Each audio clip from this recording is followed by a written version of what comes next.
Bharatiya Janata party के लोग और उनकी सरकार में बैठे हुए कुछ अधिकारी हार्टलेस हो गए, हार्टलेस। फेक एनकाउंटर, टांग में गोली मारना, बुलडोजर चला देना के साथ अन्याय होता जा रहा है।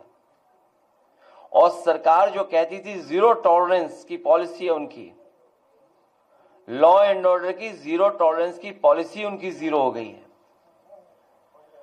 और सही तरीके से काम न करने की वजह से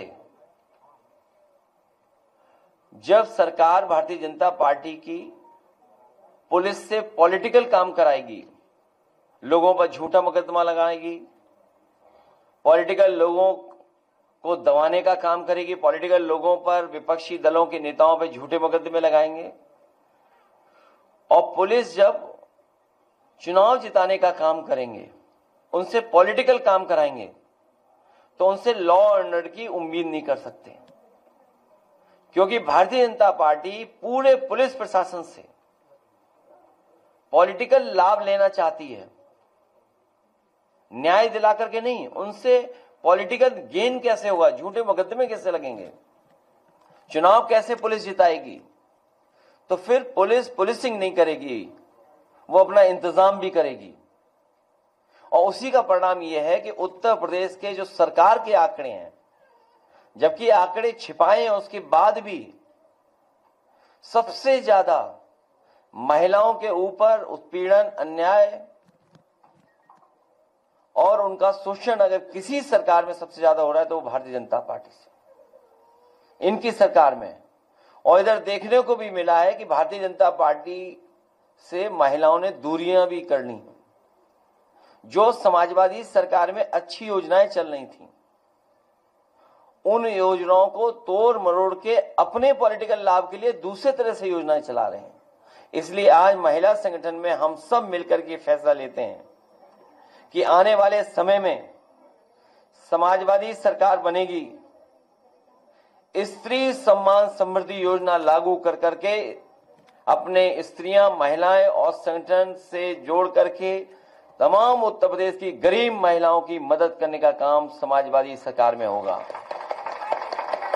जो योजना कभी समाजवादी पेंशन की शुरू हुई थी, उसी योजना को दूसरे स्टेट में बीजेपी ने लागू करके या अन्य दलों ने लागू कर करके सरकार बना ली।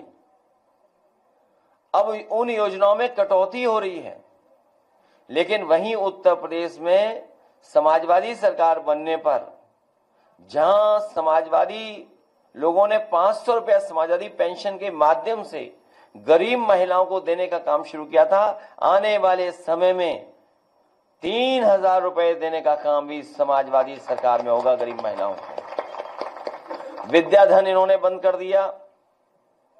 सबसे ज्यादा बेटियों को लैपटॉप मिलता था, अब ये लोग रद्दी टैबलेट दे रहे हैं।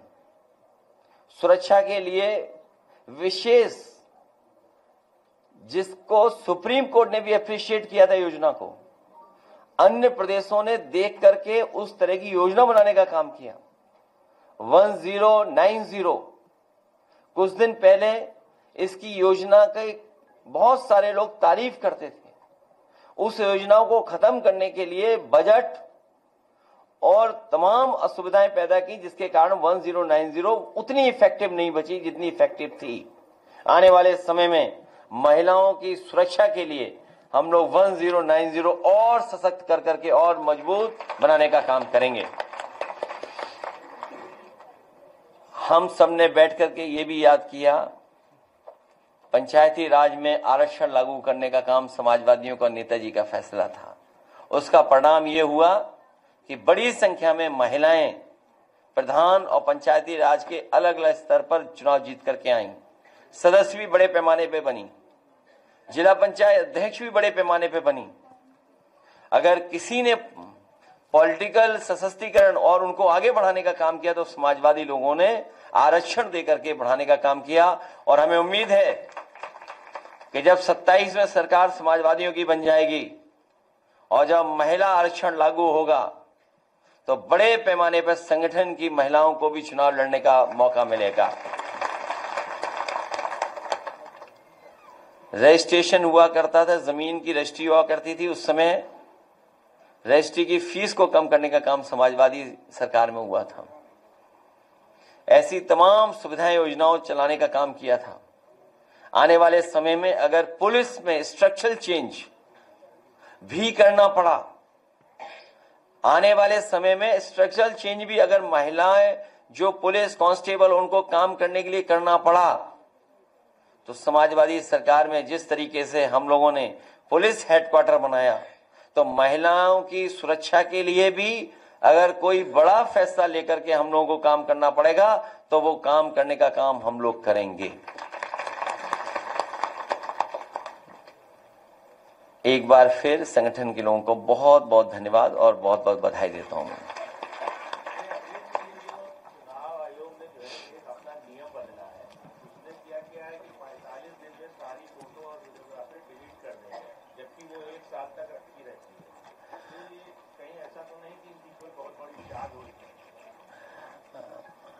इसका विरोध और इसके पक्ष में, अपने विचारों के पक्ष में और सुझाव के पक्ष में हम बात रखेंगे।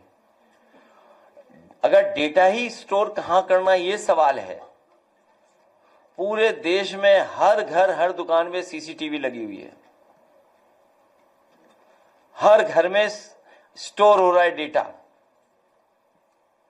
और ये सरकार तो दावा करती है, अपने उत्तर प्रदेश की सरकार, कि सबसे बड़े डेटा सेंटर बन रहे हैं। और इधर देश में भी कुछ योजनाएं स्टेट गवर्नमेंट ऐसी ला रही हैं जिससे कि विशेष पैकेज दिया जा रहा है डेटा सेंटर वालों को। तो जब इतने बड़े बड़े डेटा सेंटर बन रहे हैं, ना कितने बड़े पैमाने पे डेटा स्टोर होगा। जो सबसे महत्वपूर्ण चीज है कि इलेक्शन का डेटा सुरक्षित रहे, स्टोर्ड रहे। अगर कभी कोई शिकायत हो, उस शिकायत पर कुछ कार्रवाई कर सकें।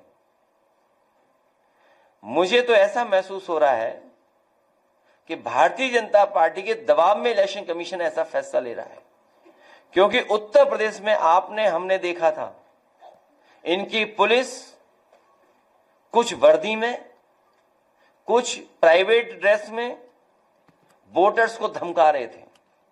अगर वोटर निकल करके आ रहा था तो पहले तो प्राइवेट ड्रेस वाले रोकते थे, और अगर वो रोकने में कामयाब नहीं होते थे तो वर्दी वाले रोक लेते थे। और एक ऐसा समय हमने देखा, हम उन अपनी माताओं बहनों को बधाई देना चाहते हैं, जब पुलिस का अधिकारी रिवॉल्वर तान रहा था तो हमारी माताएं घबराई नहीं, बहनें घबराई नहीं। उन्होंने कहा कि कुछ भी करेंगे, हम वोट डाल करके आएंगे। ऐसी बहादुर महिलाओं को आज महिला सभा के इस कार्यक्रम में मैं कहना चाहता हूं, भविष्य में उनका सम्मान करने का काम हम लोग करेंगे, पार्टी कार्यालय में बुला करके। और कुंदरकी में सुनने में आया है, कुंदरकी विधानसभा का विशेष, और मैं तो आपसे कहूंगा पत्रकार साथियों से, मेरी बात न माने आप उस समय सीसीटीवी पे जो रिकॉर्डेड है, जिन्होंने वोट डाला है, वो आप निकलवा लीजिए।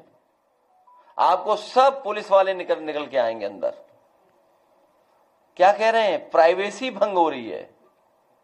ये प्राइवेसी नहीं, ये जो पुलिस से माफियागिरी कराई जा रही है वोट लूटने की, उसका खुलासा हो जाएगा।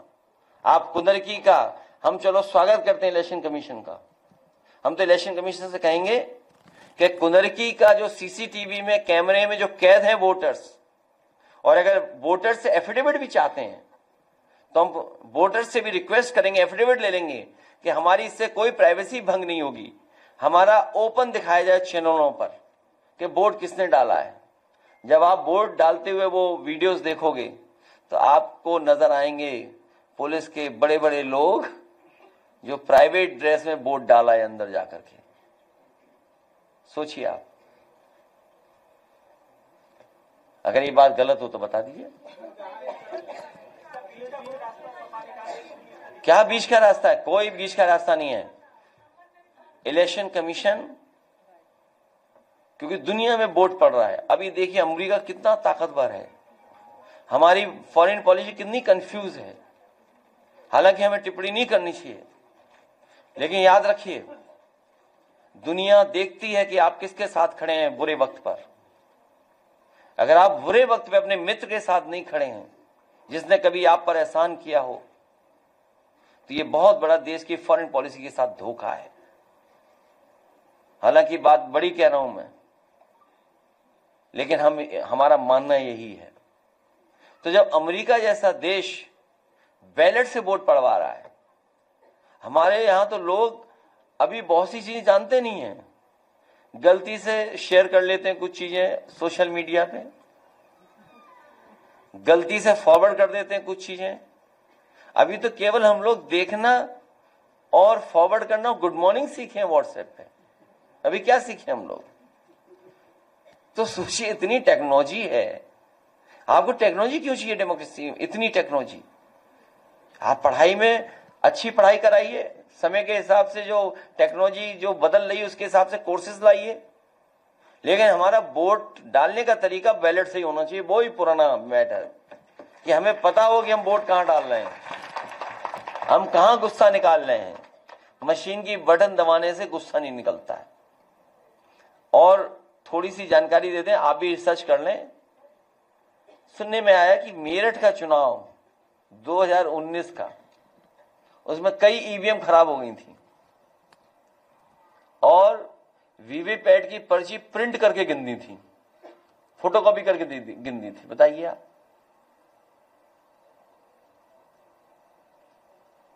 सर, उत्तर प्रदेश में अभी महिलाओं पर इतना अत्याचार बढ़ रहा है, अभी भारतीय जनता पार्टी के नेता आज भी मंदिर में चढ़ के कहते हैं कि जहां देखते सफाई वहां। तो आपने सीसीटीवी नहीं देखा? अगर ये बात, इनका भी सवाल जाए जो मैं जवाब दे रहा हूं, नहीं अकेला जाएगा। हमारे पत्रकार साथी ने जो सवाल पूछा है, ये सवाल भी जाए। भारतीय जनता पार्टी से महिलाएं दूरियां बना रही हैं। मैं इतनी सा बात कहूंगा, बाकी सब जानते हो आप।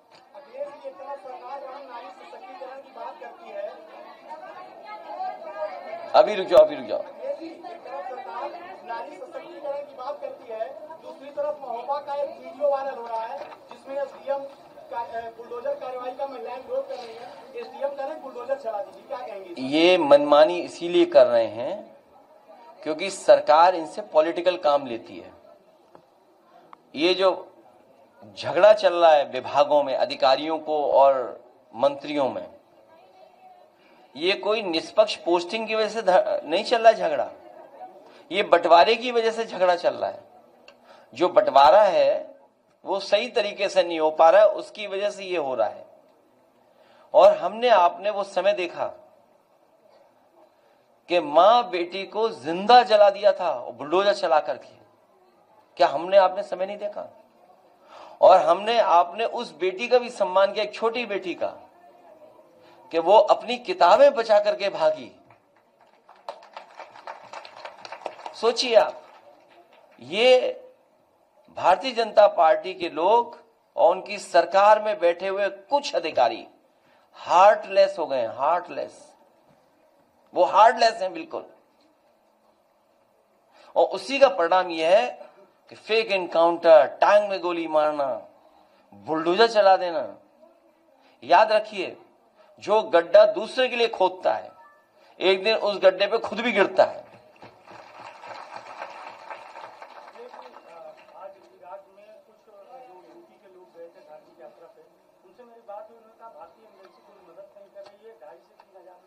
इराक में फंसे हुए हैं, फ्लाइट खाली आ रही है लेकिन उनको लेके आने वाला कोई नहीं है। 19 तारीख के बाद कोई भी जो उनके ग्रुप के लोग हैं वो यूपी नहीं आ सके। उनकी मांग है कि सरकार और विपक्षी लोग हमारी बात को उठाएं और एमएनसी हमारी मदद। आपने जो सवाल किया है, मैं भारत सरकार से अपील करूंगा कि जो भारतीय दूसरे देशों में फंसे हुए हैं या अपने देश घर वापस जाना चाहते हैं, परिवार के बीच में जाना चाहते हैं, उनके लिए विशेष विमान और विशेष डिप्लोमेटिक तरीके अपना करके उन सभी भारतीयों को अपने घर तक पहुंचाने का काम भारत सरकार करे।